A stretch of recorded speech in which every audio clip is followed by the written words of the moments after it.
En las últimas semanas, el Caribe, en especial la zona correspondiente a Venezuela, ha sido escenario de tensiones crecientes. Estados Unidos ha intensificado su presencia militar en la región, lo que ha despertado temores de una posible invasión a este país. ¿Sabían que Estados Unidos designó formalmente este lunes al supuesto Cartel de los Soles de Venezuela como organización terrorista extranjera? Por supuesto, esto incluye a su presidente Nicolás Maduro como jefe de la organización, lo que nos lleva a la clásica estrategia de un problema, acción, solución que hemos visto desarrollarse una y otra vez en otras partes del mundo. Esto no es nuevo. Estados Unidos, como potencia nuclear en América, utiliza la fuerza y las armas para obligar obediencia en los países que no cuentan con suficiente armamento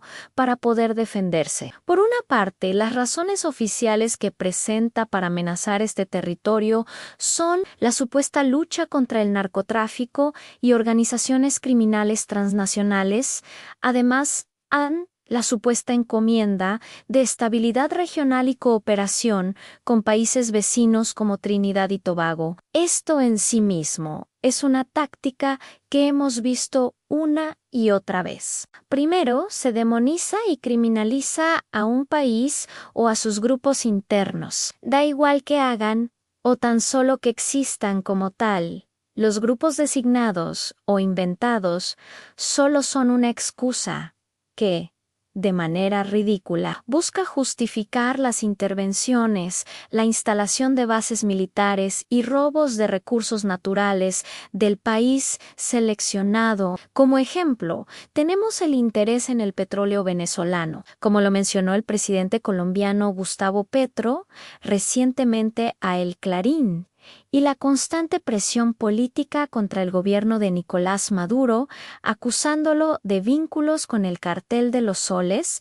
recientemente catalogado como organización terrorista. Pero después, ¿qué sigue? La historia nos ha enseñado que esto a menudo es el preludio de acciones más directas, incluso de una invasión. Ante el mundo se justifica, aunque la mayoría no lo crea, como un acto de justicia y apegado al derecho internacional, pero en la realidad solo es un ataque a las libertades de los habitantes de dichas tierras. Las reacciones internacionales no se han hecho esperar. Las más recientes, por ejemplo, de parte de Colombia. Gustavo Petro rechaza tanto a Maduro como una invasión militar, pidiendo una solución política. La diáspora venezolana que tiene sentimientos encontrados entre esperanza de cambio y miedo por las consecuencias, la esclavitud y el saqueo a su país. Y también de organismos internacionales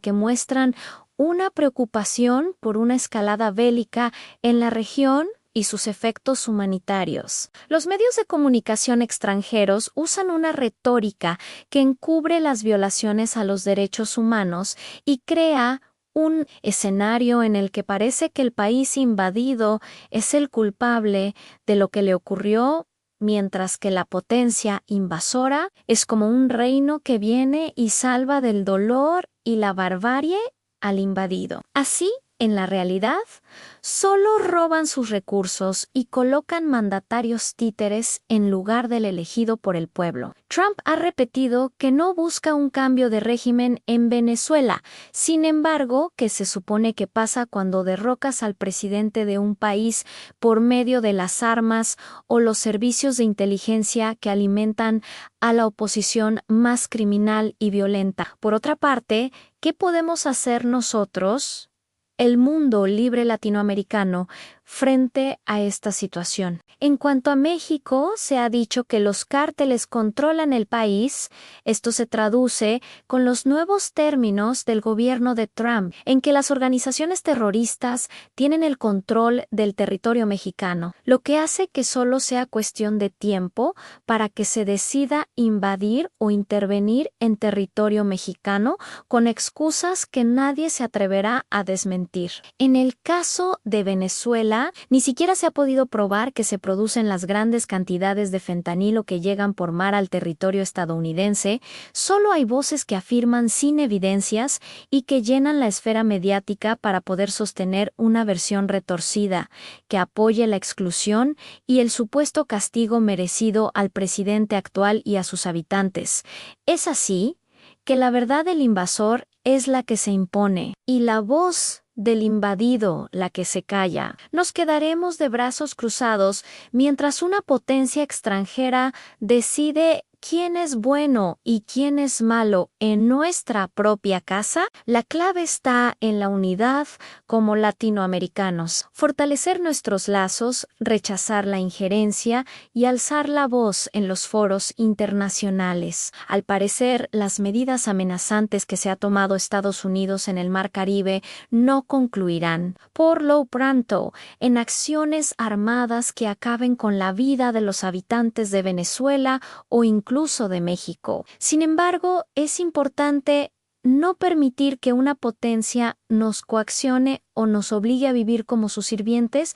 Es importante permanecer libre y evidenciar las acciones ilegales para obtener apoyo internacional antes de que se concreten las acciones armadas en nuestra contra. Por otra parte, nos encontramos con la intervención de los servicios de inteligencia que financian medios y opositores títeres, que a lo largo de toda la región buscan el poder para llevarse una ganancia de la desgracia de sus propios países. Esto se puede ver en las marchas de supuestos jóvenes inconformes en México. En estas marchas ni siquiera hubo jóvenes de la generación Z, pero sí abundaron viejos políticos y gente que tenía por consigna solo frases de odio y groserías para el gobierno actual, sin propuestas reales, pero sí con el deseo de que el régimen actual le deje espacio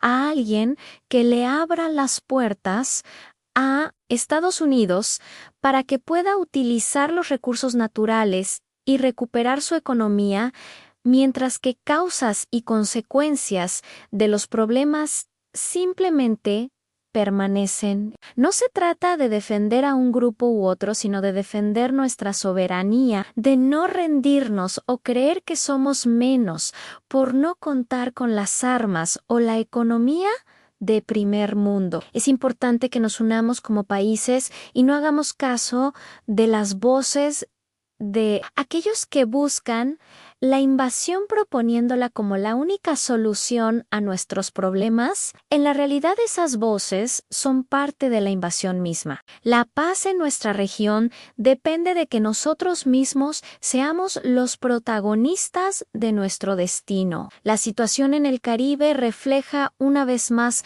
cómo los intereses geopolíticos y económicos pueden poner en riesgo la paz regional. Venezuela se encuentra en el centro de una disputa que podría redefinir el futuro de América Latina. La pregunta es, ¿se impondrá la fuerza armada y la invasión por medio de las agencias de inteligencia o se resolverá por la diplomacia? Al final, las personas, los verdaderos habitantes de los países, y no los bots y los extranjeros invadiendo las redes sociales, serán los que decidirán por Latinoamérica. Una encuesta realizada recientemente por Reuters dejó claro que tan solo el 29% de los estadounidenses, que serán los que pondrán los muertos en estas guerras, apoyan el uso de la fuerza para la eliminación de estos supuestos cárteles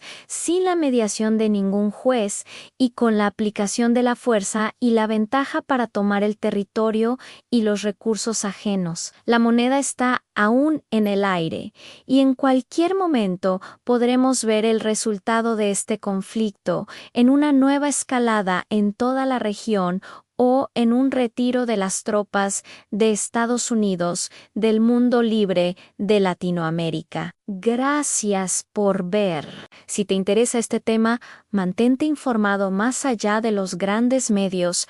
Piensa por ti mismo. De paso, suscríbete al canal de la revista Unidad Parlamentaria, dale like y comparte para más análisis y videos.